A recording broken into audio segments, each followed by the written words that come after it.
Suspense.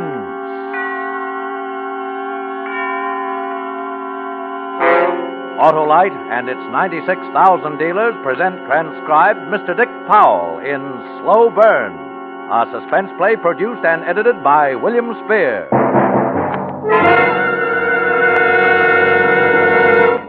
Fill her up, sir? Please do, my personable peddler of petroleum. How about your battery? Why, lad, I've got an Autolite Stay Full battery, the battery that needs water only 3 times a year in normal car use. An Autolite Stay Full battery?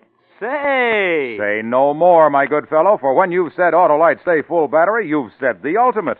This demon deliverer of starting stamina has over 3 times as much liquid reserve above the plates as batteries without Stay Full features. You sound like Harlow Wilcox. I sound like every motorist in modern memory who's been moved to murderous fury by one of the major causes of battery failure, namely a thirsty battery, but who has discovered the delight of the Autolite Stay Full battery, a battery that needs water only 3 times a year in normal car use. Sure, but you still sound like Harlow Wilcox to me. Well, by a curious coincidence, that couldn't happen again in 1,000 years. I am Harlow Wilcox. Well, why didn't you say so? Because right now I'm too busy saying you're always right with Autolite.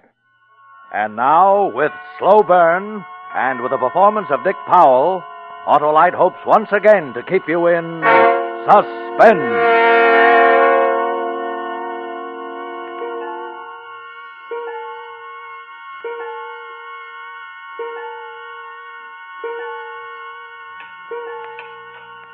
I'm standing here staring at a clock on a dresser in a crummy hotel room. I've been watching the minute hand drag itself up the face of the clock, and I'm not going to pull my eyes away from that minute hand until it touches 12.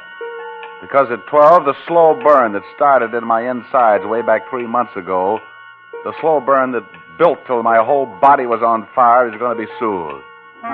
Yeah, in another few seconds, it's going to be 12 midnight, and I'll be able to breathe again. Then they can come get me. I won't care.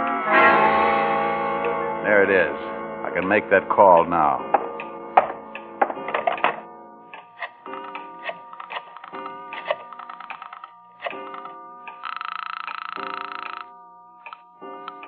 Morning, Harold. Let me speak to Todd Sloan. Sports Department, Todd Sloan speaking. This is Johnny Wilson. Johnny? Don't interrupt. This call is a cinch to be traced. I got a lot to say. The cops have a tight circle around this town, and I know I got no exit. But before they get me, I want to clear a few things up. Now listen to me. I did it. I'm not denying it. I'm telling you why I did it, and you're going to print it because you're a right guy. Look, Johnny, Shut up. I don't have much time. It all started the day I fought in Duville, Pennsylvania. Dania, my wife, didn't want me to fight, but to me it was the fastest way to make a buck. I was just beginning then, right after the war. And the coal town was the best I could do. I was fighting Tony Tadro, a good boxer and a puncher. In the second round, we just squared off, and the crowd pulled to its feet, roaring the guy's name. Not mine, not Tony's. Me, it didn't throw, but Tony, it did. He dropped his guard just long enough. Tony was flat on his back, out cold. I let the referee raise my mitt. Then I walked to Lefty Wilkins, my manager. Nice work, Johnny. Oh, thanks, Lefty. What was you shouting about? Ain't you heard? The hometown kid who won that Medal of Honor blew into town today. Not only that, he blew into the arena just before you tagged Tony. Well, I'd have glad hand the kid myself then. He made it easy for me. You don't have time. We're to meet Courtney Barr at the Club Trianon in 30 minutes. Okay. And just this once, let your tongue lay flat inside your face. I'll do the talking. Okay, I said, okay. By a knockout in the second round, Johnny Wilson, victorious over Tony.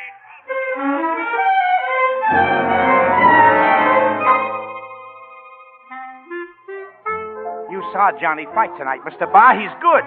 It takes more than good these days. We know that, Mr. Barr. That's why I ask you in.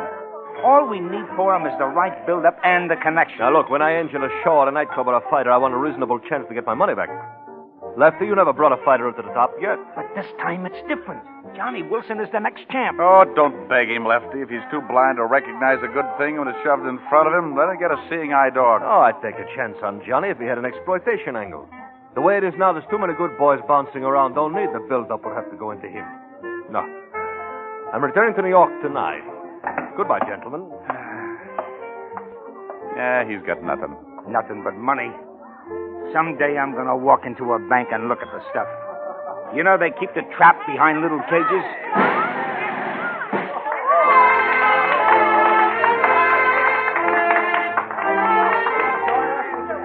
Uh-oh, there's that kid again. The metal boy. Name's Chuck Masters. They say he got 30 Japs. 30 Japs? Oh, I'd like to meet the hero. Well, it looks like maybe your Willie's coming right at us. Pardon me, but aren't you Johnny Wilson? Yeah, that's right. Oh, I got to the stadium just in time for the knockout. Sure like to congratulate you. Oh, thanks. 30 Japs, huh? You've been pretty busy. Me, I was in the medical corps, Walter Reed Hospital. Have a drink, Chuck? Oh, no, thanks. I can't stop. My family's waiting. I really have a favor to ask, Mr. Wilson. I'm chairman of the Juvenile Delinquency Committee. Oh, let me offer my congratulations. Thanks. Now, if you'll offer just one more thing, your services in an exhibition bout. You mean a benefit? Yeah. Look, Sonny, you're a nice, clean-cut American boy, and I like your style, but the only benefits I fight are for the Johnny Wilson fight. Now, wait a minute, Johnny, wait a minute. After all, we don't want to see no kids go wrong, do we? Who are you figuring on Johnny fighting? Well, nobody yet. I just got the idea. Do you box, Chuck? Me? Well, I did a little boxing in the 39th Infantry, strictly amateur. Then it's a natural. You box, Johnny. Oh, now, wait a minute. I couldn't. Sure you could. And you look like a welter, too. If you get into the ring with Johnny, it's a deal. Good idea. Good publicity. You don't understand. You can't ask a guy to fight unless you're willing yourself. Especially for nothing. You do, we do. You don't, we don't. Well, okay, it's a deal. Thursday night at the stadium. Yeah. All right, Lefty. What's the setup? In the ring Thursday, I want you to make him look good. I want the kid to think he's a wonder boy. I want to sign him. And then? Then I take him to Bar as my new fighter. Medal of Honor and all. No bar like that. Endorsed by Congress. Keep talking. We've got some of the exploitation angle he's talking about. And with the dough we make on Chucky Boy, we'll finance you to the title.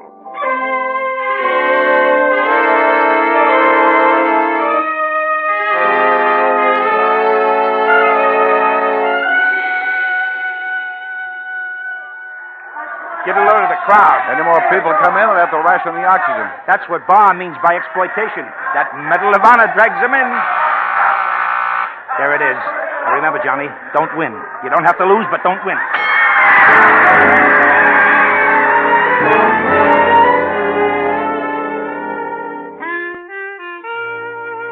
Well, it was a fair enough fight. Like Lefty wanted. I didn't lose it, I didn't win it. The kid was a cinch to sign, and Lefty wired Bar to find out if he was interested. He was, and now we were in New York in the Copa Club signing the contracts. There's one thing, Lefty. Now that Chuck is signed, where does Johnny here fit in? Oh, Johnny's going to stop boxing for a while. He's going to groom Chuck. Me, I wasn't having any conversation just then. I was watching Chuck watch a long-haired, slinky dame come towards our table. She had on a gown that had no straps and didn't need any. There was sweet rhythm in her walk, and she wore a hands-off look that beat blood into a guy's head. She stopped at our table, and Chuck's mouth flopped open. I said, "Well, gentlemen, this is my wife. Hello. Danya, this is Chuck Masters. Sit down, baby." So you're the new fighter. Yeah. I hate fighters. Oh, you'll frighten the boy. And I hate the parasites who live off. Oh, have a drink, baby. Why do you take that, Johnny? Shut up. Hey, new fighter. Why don't you duck out before they knock that gentle look out of your eyes? I don't want to fight, Mrs. Wilson, but I need money. Johnny looked like you when he first started. And after only 4,000 push-ups a day, look at me now. Childhood sweetheart. Sweetness and light.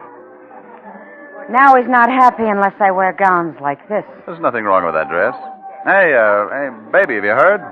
I'm going to stay out of the ring for a bit. What? Going to teach Chuck here a thing or two. Who can tell? With me behind him, he may get to be our next champ. You've given it up, Johnny. What happened? He's just taking a rest, Danya. That make you sore? Not me. It just sounds like Johnny's using his head. And that sounds so strange it makes me suspicious. Ah, great little kidder, ain't she, Chuck? Hey, Mr. Barr. Come on, baby, let's dance.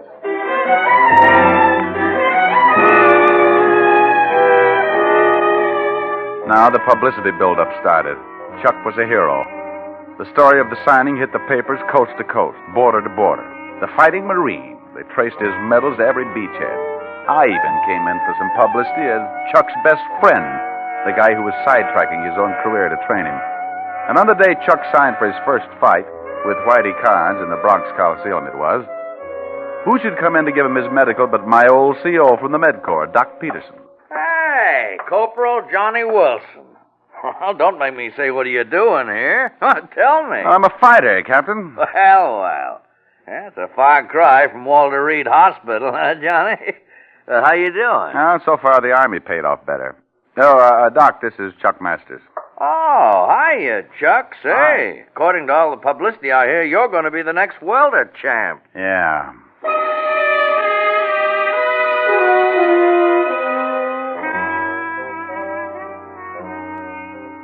With Barr's money, we opened a training camp in the Berkshires. I taught Chuck to box, and he learned fast. His left wasn't too good, but his right was okay, and he was shifty. 3 days before his fight with Carnes, Chuck and me were in the ring sparring. Hold it, Johnny. There's Danya. Hello, Danya. Hiya, chump. Well, baby, I didn't expect All right. What are we waiting for? Oh, it's you, huh? Hello, Lefty. Training camps, there's no places for dames. You know that. Yeah, that's right. You never watched me train before. What's the magnet? I got the day off, and I wanted to watch the process whereby they turn a guy like him into a guy like you. I looked at her lips while she was talking, and the thought that she might be hoping for somebody else's lips on hers, Chuck's maybe tore at my inside. The gong sounded, and I went for him. Take it easy. Take it easy. Cut it out. Cut it out, Johnny. Cut it out. What's the matter with you? You nuts? Why are you slugging like that? Well, I figured Chuck is about ready for anything. Come on, Chucky boy, put him up. Let's see if you can take it. Johnny, take it easy. I really cut loose then. I've been storing it for a long time. I belted him good. He went down and stayed there. Now you... When they carried him out, he opened his eyes, but he didn't look at me. He looked at Danya. And she looked back at him with tears in her eyes. I should have killed them both then.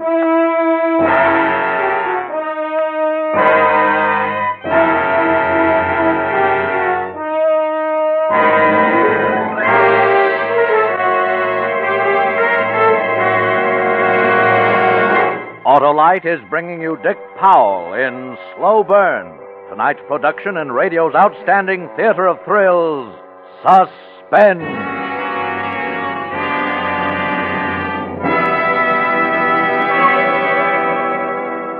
Well, your gas tank is full now, Mr. Wilcox. Let's see. 0.6 of a gallon, that'll be 14 cents. Now there's a car for economy. Like that Autolite Stay Full battery, it really gives you a long run for your money. Why, did you know that in tests conducted according to SAE life cycle standards, Autolite Stay Full batteries gave 70% longer average life than batteries without Stay Full features? Sure did. Oh. Well, did you know that Autolite Stay Full batteries have fiberglass retaining mats at every positive plate to hold the power-producing material in place? Oh, I sure did, Mr. Wilcox. Oh. Well, did you know that this powerful pusher-offer of pulsating pistons has more than 3 times as much liquid reserve above the plates as batteries without Stay Full features? Sure. That's why it needs water only 3 times a year in normal car use. That does it. Give me that gas pump. From now on, you can sell Autolite Stay Full batteries, and I'll sell gas. Oh, but Mr. Wilcox, don't you see? I couldn't give you a wrong answer. Why not? 'Cause you're always right with Autolite. And now, Autolite brings back to our Hollywood soundstage our star, Dick Powell, in Slow Burn, a tale well calculated to keep you in suspense.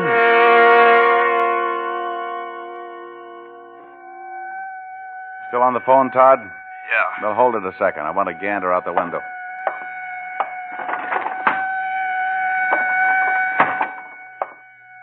The cops in large numbers, Todd. But they won't find me for a while, and I only need a little more time to finish. Well, Chuck won his first fight, naturally. He was getting the slow, careful build-up.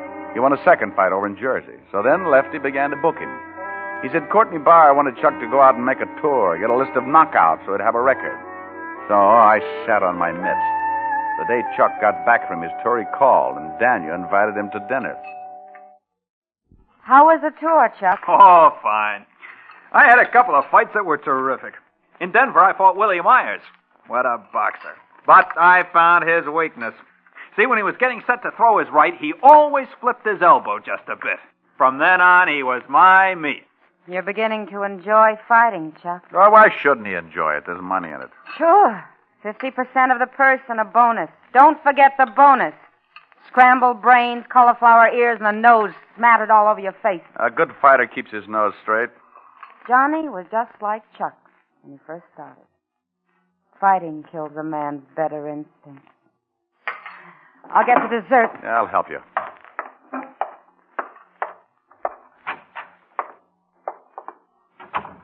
So I got no instincts. I'm just a bum, huh? Cut the pie, Johnny. Now, give me the knife. I'm not worth anything, huh? I stay with you because I'm trying to salvage what I think is still there. And that crack that I used to be like Chucky is Johnny, now. we can still save it. I want it to be the way it was. You stay away from him. What's the use? Come in and finish your dinner. You heard me. Stay away from Chuck or I'll finish him.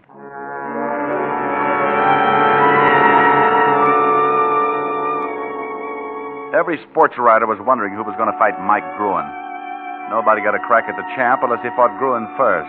I knew who it was going to be. Me. And with the money left he got out of Chuck's fights, that was the deal we'd made.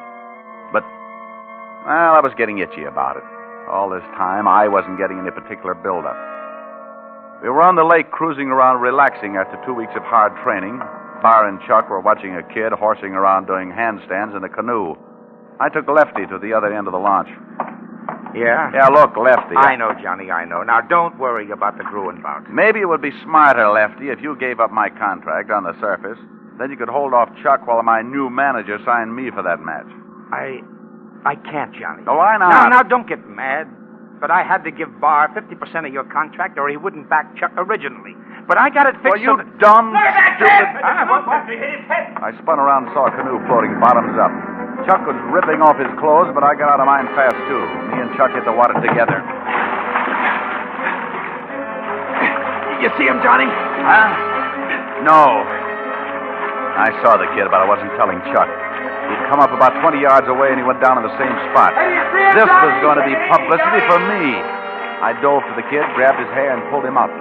When the boat came up alongside, Lefty hauled him in. That's it, come on. When they pulled me into the boat, I saw Lefty point to the landing. Oh, look at that carload of reporters that just drove up. Chuck, you and Johnny get all of those wet clothes. I'll take care of the reporters. Reporters? Well, send them along, boys. Photographers, bring them on.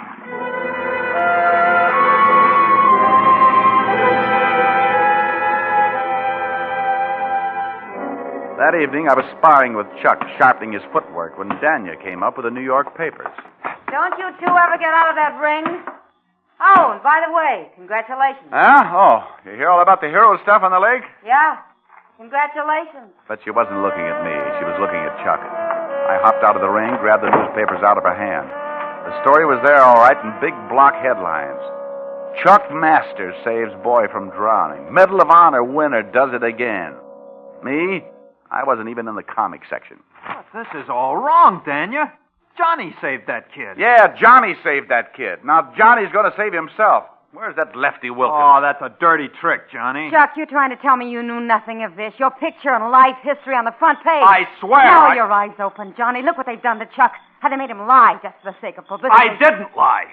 And what publicity? Your fight with Mike Gruen on the sports page. The whole double cross opened up like a filthy sunflower. I was the patsy, the fall guy, the jerk, the dummy. I was going to be the next champ. Yeah, the next champ under the dunce cap. I wanted to pound someone, something, anything. My eyes focused on Danya. I'm glad this has happened. Maybe, Johnny, now you'll give up. We'll have a chance to live decent, normal lives. I'm glad this has happened. I spark-plugged this whole thing so I could get that Gruen bout. I fixed it. Stupid, stupid, stupid. Shut up! You hit me. You miserable skunk. Come back here. Let her alone. Oh, I've been waiting for this, Chucky boy. Johnny, take it easy. Wait a minute. Oh, Chuck, Johnny. Take it, boy. Clark, what's going on here? Come on, take it easy. All right, now. Throw Wilson off the ground. Yeah, throw the bum out. Throw him out. Get out of here.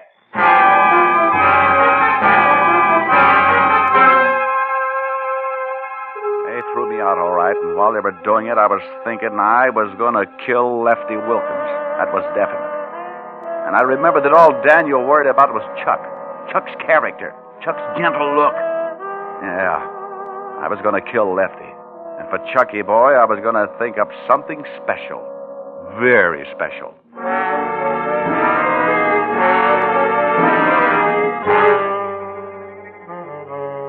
Day after day, I'd wake up with a new idea, but none good enough. Then one night I walked into a bar and saw someone. Someone who was going to give me the answer. It was my old CO, Doc Peterson. Corporal Johnny Wilson. Come on over and bring a drink with you. Oh, thanks, Captain. Still medicing for the boxing commission? Yeah. Still fighting? Yeah, off and on. Glad to see you, Johnny. Hey, you're the second guy I've seen from our old outfit recently. Yeah? You remember that lieutenant in the Chemical Corps who nearly lost his eyes? I saw him. I met his new wife. A real mess. I guess we didn't do such a good job on his eyes. Eyes? What do you mean, Captain? You remember the fool got bichloride of mercury in him. Severe corneal lacerations. Lucky thing we caught him when we did, or he'd have gone permanently blind. It's a terrible thing when a man loses his eyesight. Yep. Suppose it was a man in your profession, huh, Johnny? Huh? Yeah. Good thing a guy can tell when that stuff gets in his eyes. And a guy can always tell. Burns like mad. Yeah, I guess it would. Well, I gotta be on my way, Johnny. Captain, how long would that stuff have to be in a guy's eyes to blind him permanently? 26 hours about, if he's in top condition. The captain left, and me, I walked the streets all night, most of the next morning until the 42nd Street Library opened. I went through 5 medical books before I found what I wanted. Eye anesthesia. Ponticane.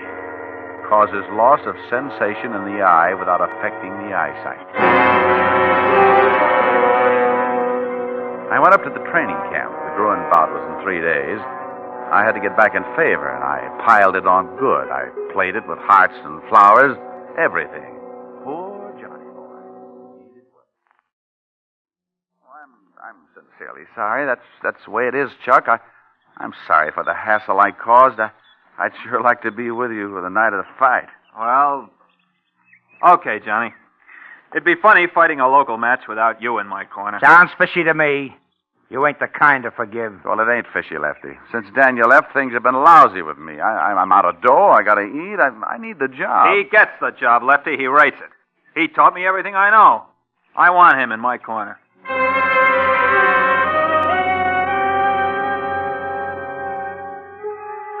When we walked down the aisle in the garden for the ring, I had 3 things in my bag. A long, sharp knife for Lefty Wilkins and the Ponticane and bichloride of mercury for Chucky Boy.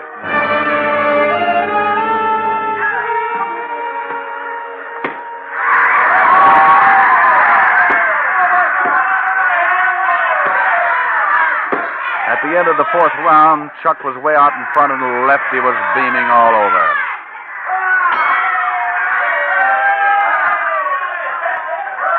Well, nice going, Chuck.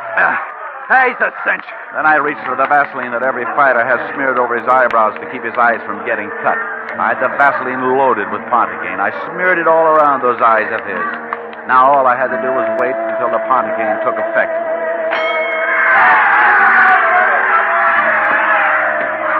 The next 3 rounds were a nightmare. Chuck seemed as good as ever, and Gruen was weakening fast. Suppose he got knocked out before I got the bichloride in Chuck's eyes. Well, everything still okay, Chuck? Hey, sure must be poop, Johnny. He hit me in the eye 3 times that round. I didn't even feel it. Yeah? That's all? Oh, come on, Johnny. Swab my face. A little old cold water, boy. Next round, I'll kill him. He leaned back. I picked up a sopping sponge from the outer bucket, the one with the bichloride, and I swabbed his face and kept swabbing it while the liquid ran over his forehead and down in his eyes.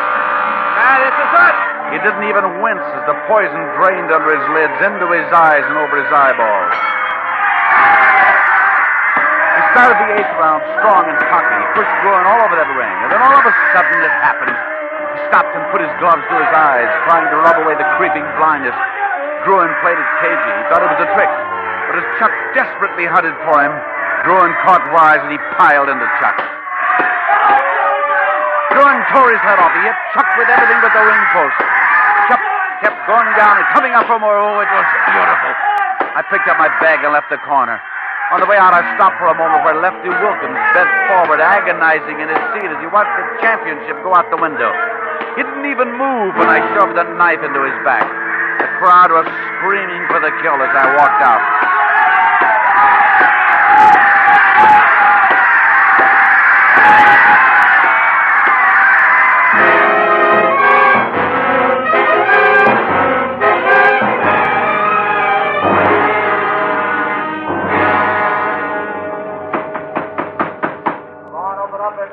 Still there, Todd? Yeah. The law's going to be in a second. The reason I couldn't call you in time for your Bulldog auditions, I had to be sure the 26 hours was up. Otherwise, you could have warned Chuck and his eyesight could have been saved. I want him to stay blind. All right, grab him. Take it easy. Take it easy. You can have me. I got what I wanted. You admit you killed Lefty Wilkins? Sure, and it was a pleasure. And Chuck the champ, how does he like it? Got any jobs for fighters who can't see? Why don't you ask him? What? Hello, Johnny. Chuck. Well, what do you... Yes, Johnny, he can see. He's not blind. But you can't see. I don't believe it. You can't. Your old CO was at the ringside, Johnny. Doc Peterson. He knew what it was the minute it happened. He fixed up my eyes. You can't see. You can't see. You can't see. You're the one who's blind, Johnny.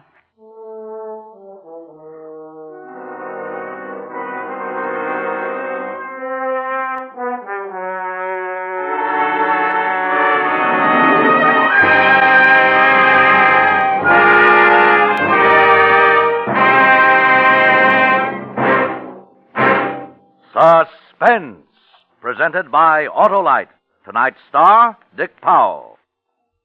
Thanks, Mr. Wilcox. Come back again. I'll do that, son. I'll be back not only for gasoline, but any time I need ignition-engineered Autolite spark plugs or any one of the more than 400 other products made by Autolite for cars, trucks, planes, and boats in 28 plants coast to coast. These include complete electrical systems used as original equipment on many makes of America's finest cars and trucks. Spark plugs, batteries, generators, coils, distributors, starting motors, bullseye sealed beam headlights. All engineered to fit together perfectly, work together perfectly, because they're a perfect team. So don't accept electrical parts supposed to be as good. Ask for and insist on Autolite original factory parts at your neighborhood service station, car dealer, garage, or repair shop. Remember, you're always right with Autolite.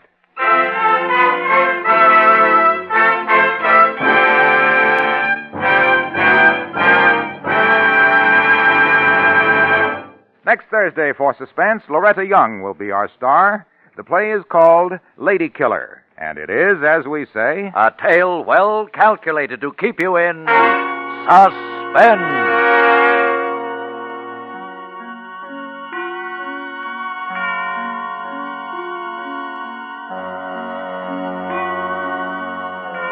Tonight's transcribed suspense play was produced and edited by William Spear and directed by Norman MacDonald.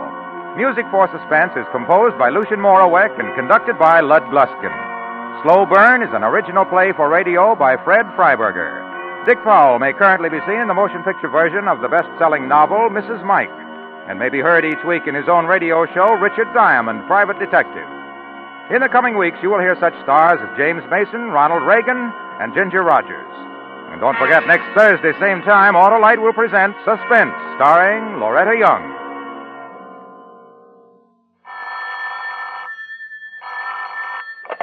You can buy Autolite Stay-Full batteries, Autolite resistor or regular spark plugs, Autolite electrical parts at your neighborhood Autolite dealers. Switch to Autolite. Good night. Would you intentionally weaken your country? No. So don't do it unintentionally. Don't listen to or spread rumors against any race or religion. Speak up against prejudice, for unity and understanding. Strengthen America at home and abroad. Accept or reject people on their individual worth. Let's make Brotherhood Week last throughout the year. This is CBS, the Columbia Broadcasting System.